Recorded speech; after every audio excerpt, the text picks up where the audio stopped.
Is your spouse the reason you're feeling financially stressed? Let's talk about something real. Money fights in marriage. If you can't talk to your spouse about money without fighting, something is off. If every time you say, hey, we're spending too much, they get offended, defensive, or shut down, that's not just a financial issue, that's a spiritual one. And we're gonna talk about both in today's video. So do you know what the number one cause of divorce is still in America? Yep, it's money fights and money stress. But here's the thing, it's not just the bills, it's the blame. It's you're always spending money and you never contribute. It's the silent resentment when one person is trying to save and the other is trying to cope through spending. Whenever they feel unloved or sometimes numbing out, they need that dopamine hit or maybe just bad habits that are passed down from their parents. Let me tell you something, spending is emotional before someone considers the math of the matter.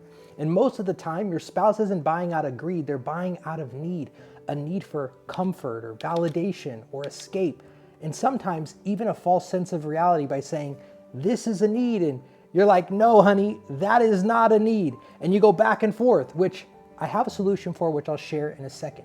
But the reality is, if you don't help your spouse address the emotions behind the expense, you'll keep fighting the wrong battle, trying to control them to doing it your way. Then when you try and hold them accountable and you say, hey baby, you're spending too much, and they snap back at you, what's really happening? It's not that they hate accountability. It's that they attach your correction to rejection. And somewhere in their story, money talk feels like criticism, like you're attacking them. They don't see you trying to protect the resources for a rainy day or the future. Their mind is, he or she is attacking me right now. Now, I'm going to talk to my believers for a second because here is the reality. In a kingdom marriage, accountability isn't control, it's covenant. You're not attacking them, you're protecting the future God entrusted you both with because the root of this matter is spiritual. It's the inner game. Look, the enemy doesn't just want your peace. He wants you to be in agreement with him, whether you are aware of it or not. The enemy doesn't care because if he can divide you and your spouse on the subject of money, he can weaken your mission because a couple that cannot manage resources together cannot build a life that glorifies God together. He knows a house divided can't stand. So if he can get one spouse emotionally spending and the other emotionally shutting down, you've got two people that are working against each other when God designed you to work with each other. God calls you to be one flesh with one vision, with one mission, and morally and legally you are one, which also means you should share bank accounts, but I'll save that for another video. I don't want to ruffle too many feathers right now. So how do you fix this? Here's what I teach my couples. You need a system in place you both agree on. For example, before having a system, my wife and I would fight all the time. We came from two different money backgrounds. My mom was very thrifty and watched her pennies, and her mom and dad handed out credit cards for the kids to spend on what they wanted. Two different value systems clash in our marriage, and I resented her every time she had a new Amazon box come to the door. We tried the money and envelope system, but it didn't work. I had to build our own budgeting system that was clear with boundaries, and once we did that, she had a budget every month that she could blow on whatever, and I could care less because it was a part of the system that we agreed to. And that is why you need to get on the waiting list if you don't have the system now, which is our Financial Increase University, which I'll drop in the description. Complete game changer. And the second thing you need after a system you agree on is you need a monthly finance meeting. When you have a system in place, it will only take you about 10 to 15 minutes a month to review. So if you could spend 40 hours a week each working for money, but can't spend 15 minutes a month reviewing the money coming in, you have a big problem. These meetings are necessary to have with your spouse, and it allows you to be on the same page, to go over expenses and savings and spending goals all in one meeting so you can come into complete agreement.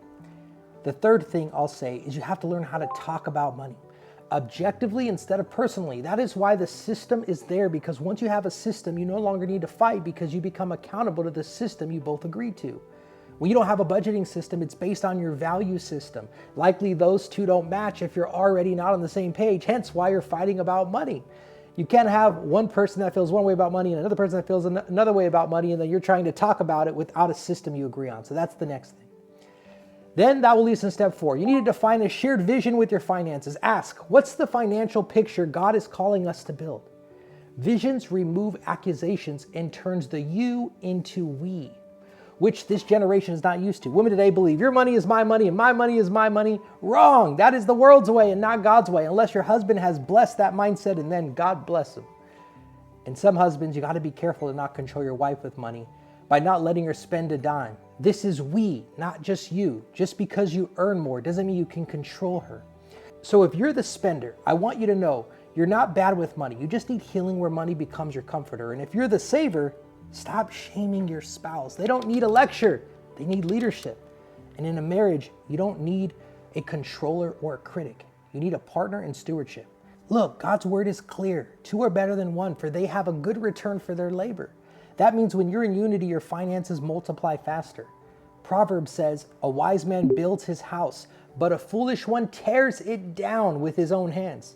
Every argument over money is a small tear in the foundation of your house, but every act of agreement is a brick of increase. So here's your challenge. Set aside 30 minutes this week. No phones, no distractions. Pray first, then ask these questions. Where are we financially right now? What financial system are we committed to running together? What is our shared financial goal? And what habits are we keeping that don't match our goal?